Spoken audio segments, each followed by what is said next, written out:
Hi everyone, welcome back to the channel and welcome to the second episode in my Ranking the Studio Albums. Hope you got the Guns N' Roses one. We're going to kick off now with probably a top five, top three, maybe even my favourite band of all time, Rainbow. What a band, and what a divide in fans and in musicality between the Rainbow catalogue. From the early stuff through to the later stuff. Completely different sound, completely different audience. If you're like me, you like a bit of it all. I take this band in two sections, the same as I do as Whitesnake. I look at the early stuff, the Dio, and I look at the Joe Lynn Turner stuff. So, stop messing about. 8 studio albums in total. Let's go. Number 8, I think is highly underrated. Stranger in Us All, 1995. This is Dougie White's first album with the band, and okay, it doesn't have classics on it, shall we say. It does have Wolf to the Moon, which is one of my favourite Blackmore riffs, and Black Masquerade, which I think is really, really good. Now, it gets really heavily panned in the rock community. I mean, this came after a semi-reasonable Deep Purple album in Battle Rages On. He left.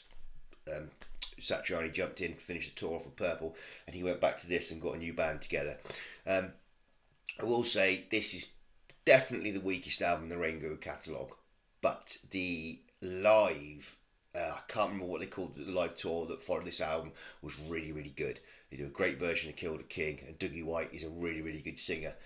It's just unfortunate this was his one and only album with Rainbow.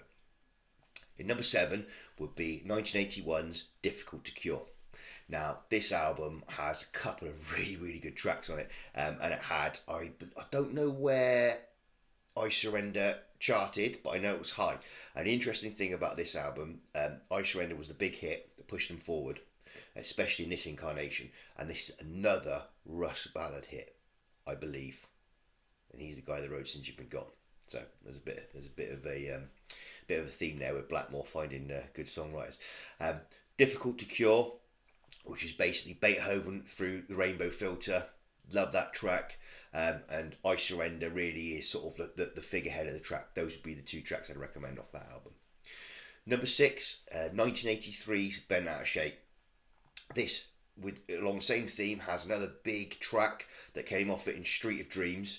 An unbelievable vocal performance from Joe Lynn Turner, only superseded by Can't Let You Go, which I probably think is his best vocal performance ever.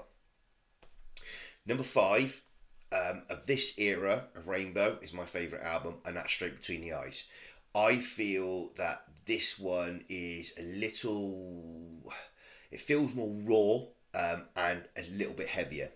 Power ballads like Tearing Out My Heart, to me, is probably the best Joe Lynn Turner era song. And on this album, they've got a great, great guitar track in Death Alley Driver. And that's one of their more popular songs from that era that isn't a hit like I Surrender. Number 4 would be Ritchie Blackmore's Rainbow, their debut. Now, this album came out in 1975, and it was the first with Dio. And for me, I mean, if I listened to it, I would probably put it in the list higher when I think about it. But for me, this wasn't, I don't want to say it's not a real album. This was an album of Blackmore, Dio, and some band members from Elf that Dio came from before, putting down their thoughts. So there's great tracks like 16th Century Greensleeves, Man on the Silver Mountain. They're really, really good tracks. I really, really like them. But for me, this was just the shape of what was to come, and they found their sound after this, and boy did they. But this, to me, I love this album. This is really, really good.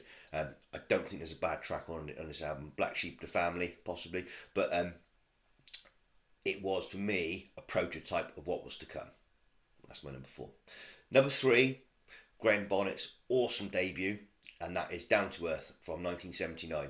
This was the time that Blackmore took it in a completely different direction, took on, you know, a good-looking dude with cut hair and a suit, as opposed to having big long hair. I've read some really good articles and watched some quite funny interviews about him not growing his hair out and wanting to look like he did. So I mean, fair play on Graham Bonnet. I mean, he came from a completely different background. He wasn't. This wasn't necessarily Graham Bonnet's influences. He was seeing something completely different before he joined Rainbow, and then Rainbow changed their sound as well. So this really, really was different.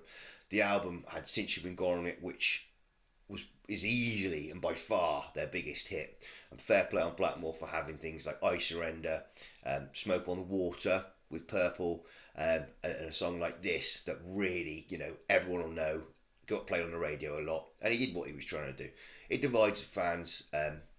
Roger Glover came in for this album, and I believe he also produced it as well. Massive departure, cracking album. With 2 tracks that I'd look out for on this album: Since You've Been Gone and Probably All Night Long. And then you have to have in Lost in Hollywood as well, and Eyes of the World. Great album. Too many to list. Number 2 would be Long Live Rock and Roll from 1978. Now this was Rainbow's 3rd album, and in my opinion has Blackmore's finest guitar moment on this album. And because I'm saying it's Blackmore's finest guitar moment, I'm also saying this is my favourite guitar moment ever. Blackmore's my favourite guitarist, and in this, Kill the King from this album, for me, is the real start of metal.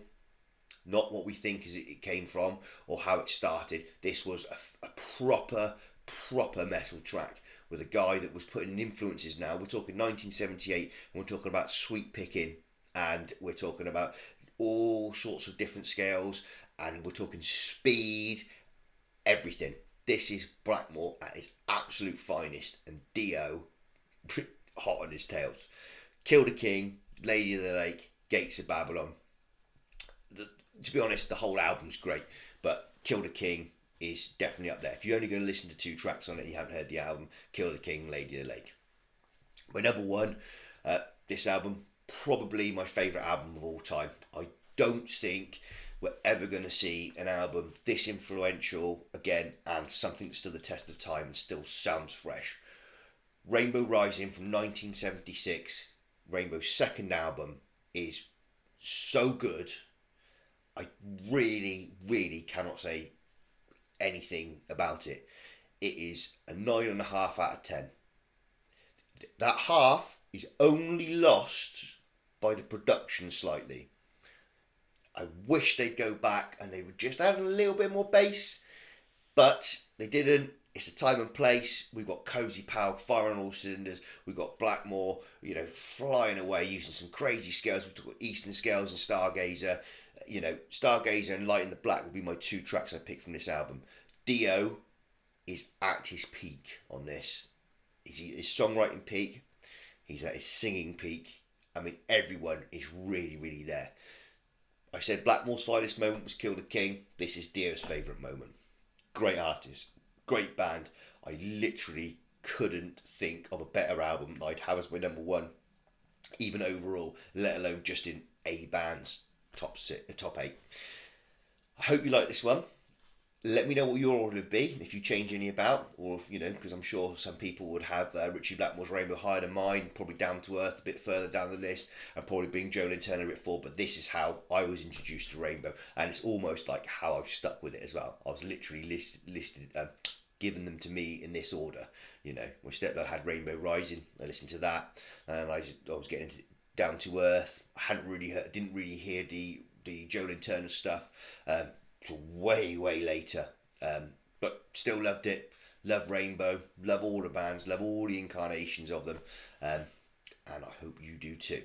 It'd be interesting to see whether some of you guys like Jolene Turner more than Dio, because that argument is never really put up a lot. Not compared to other bands when you're talking like, oh, do you prefer David Coverdale or Ian Gillan and stuff like that. This is never really debated very much. It's generally like Dio, boom, number 1, and then toss up between Bonnet and Turner. But hey, let me know what you think. Thank you for watching.